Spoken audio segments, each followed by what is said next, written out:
जी अस्सलाम वालेकुम। FBI chairman ने एक प्रेस कॉन्फ्रेंस की है जिसमें काफी ज्यादा रिस्ट्रिक्शंस अप्लाई की गई हैं और उन्होंने सिस्टम अपना एक्सप्लेन किया है कि एफबीआई का सिस्टम किस तरह काम करेगा, कौन कौन से चेक्स अप्लाई किए जाएंगे। इससे पहले लास्ट वीडियो में हमने एक वीडियो डिस्कस की थी जिसमें बैंक अकाउंट के ऊपर रिस्ट्रिक्शन अप्लाई की गई है। अब आपका जो कैश विड्रॉल है या आपका कैश डिपॉजिट है उसके ऊपर लिमिट्स अप्लाई की गई हैं। विड्रॉल की अगर बात करें तो 3.5 मिलियन की है। और एक और लिमिट है कि इसके अगर आपके मोर देन टू अकाउंट्स हैं तो आपका नाम उस एक 4.9 मिलियन की जो नॉन फाइलर की लिस्ट है, उनको नोटिस जाएंगे, उसमें अप्लाई हो जाएगा, जिसपे सिस्टम चेक करेगा कि ये हाई रिस्क प्रोफाइल अगर है तो उसको वो चेक करेगा और नोटिस इशू कर देगा। डिपॉजिट के ऊपर 28 मिलियन की लिमिट है जो कि पर ईयर है। ये भी आपकी पर ईयर लिमिट है। अब आज की वीडियो में हम डिस्कस करेंगे कि आपकी व्हीकल परचेज करने के ऊपर भी रिस्ट्रिक्शन अप्लाई कर दी गई है।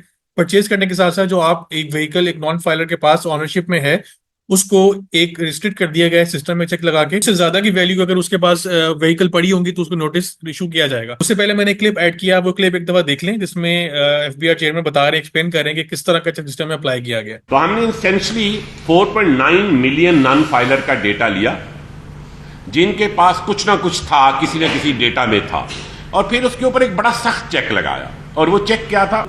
3 गाड़ियों से ज्यादा ओन करता हो, जिनकी कम्युलेटिव वैल्यू जो है वो 1 करोड़ से ज्यादा हो।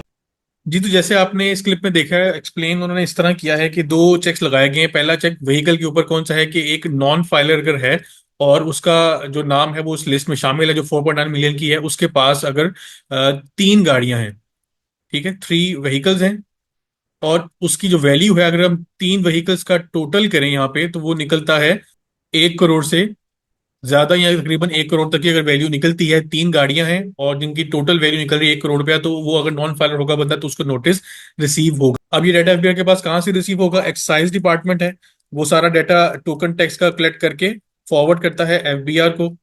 उसके साथ साथ जब गाड़ी जो ट्रांसफर होती है वो आपके सीएनआईसी के ऊपर रजिस्टर्ड होती है, तो नादरा के पास भी सारा डाटा मौजूद होता है कि किस सीएनआईसी पे कौन सा एसेट रजिस्टर्ड है। वो भी एफबीआर को सारा डाटा फॉरवर्ड हो रहा है। और दूसरी तरफ बैंक्स जो है वो पेमेंट जब करते हैं तो पे ऑर्डर बनता है या आपका चेक बनता है या फंड ट्रांसफर होते हैं, तो वहां पे भी पेमेंट्स आपकी आइडेंटिफाई होती हैं और वो डाटा भी एफबीआर को रिसीव हो रहा होता है। इसके साथ साथ जैसे आपको पता है कि जब गाड़ी आप परचेज करते हैं उस पर आपको एडवांस टैक्स जो है वो पेमेंट करनी पड़ती है, या अगर आप टोकन टैक्स पे करें तो वो भी आपके एडवांस टैक्स की पेमेंट होती है। जो कलेक्शन एजेंट है वो भी जाके बताता है एफबीआर को कि इस बंदे के नाम पे मैंने टैक्स कलेक्ट किया और पेमेंट की। अब इन सारी जगहों से एफबीआई डाटा कलेक्ट करके उसको एक सिस्टम में डाल रहा है। सिस्टम उसको इंटीग्रेट करेगा, चेक करेगा, और हाई रिस्क कैटेगरी जो लोगों की होगी उनको वहां से आइडेंटिफाई करके नोटिस इशू किया जाएगा। नोटिस में क्या लिखा होगा कि आपने अपनी रिटर्न फाइल नहीं की हुई और आपके पास इतनी मालियत के एसेट्स हैं, गाड़ियां हैं, तो आप उसको रिटर्न फाइल करें, वरना आपके अगेंस्ट एक्शन लिया जा सकता है। इस सेक्शंस के अंदर आपके ऊपर रिस्ट्रिक्शन अप्लाई की जाएंगी, बैंक अकाउंट आपका बंद कर दिया जाएगा, सिर्फ आसान कैटेगरी आपको इस्तेमाल करने की इजाजत होगी। गाड़ी आप फर्दर कोई परचेज नहीं कर सकेंगे, ना सेल कर सकेंगे। जो गाड़ियां आपके पास हैं उसकी बेसिस के ऊपर ही आपको एक नोटिस इशू किए जाएंगे। अगर आपके पास 3 गाड़ियां उससे ज्यादा हैं जिनकी टोटल वैल्यू 1 करोड़ या उससे ज्यादा बनती है तो फिर आप उस लिस्ट में आ जाएंगे जो एफबीआर के सिस्टम में ट्रिगर करेगा। तो ये एक रिसेंट अपडेट थी रिगार्डिंग व्हीकल्स। इस इंशाल्लाह नेक्स्ट वीडियो में एक और जो चेक है उसके ऊपर हम डिस्कशन करेंगे जो प्रॉपर्टी से रिलेटेड है। उसमें फर्दर क्लैरिटी आपको आएगी कि जितनी भी चेक सिस्टम में लगाया गया एफबीआई की तरफ से उसमें किस तरह आप उससे बच सकते हैं, या अगर आप खुद को फाइल करना चाह रहे हैं तो अभी आपके पास एक अच्छा मौका है, क्योंकि 1-2 माह के अंदर इस पे नोटिस जो है वो बाकायदगी से एफबीआई सेंड कर रहा है और इस पे फॉलोअप स्टार्ट हो जाएगा।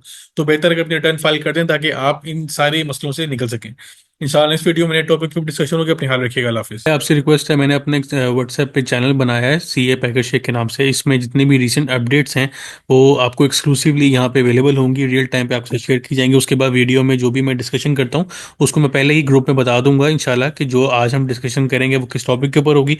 उसके अलावा जो भी नई अपडेट्स आएंगी वो इस चैनल के ऊपर आपको उसके लिंक्स या डॉक्यूमेंट्स आपको अवेलेबल होंगे। तो आपसे रिक्वेस्ट है, मैंने लिंक इस चैनल का डिस्क्रिप्शन में ऐड कर दिया, आप उसको जाकर फॉलो करें ताकि आप रिसेंट अपडेट्स के साथ इन टाइम अपडेटेड रहें।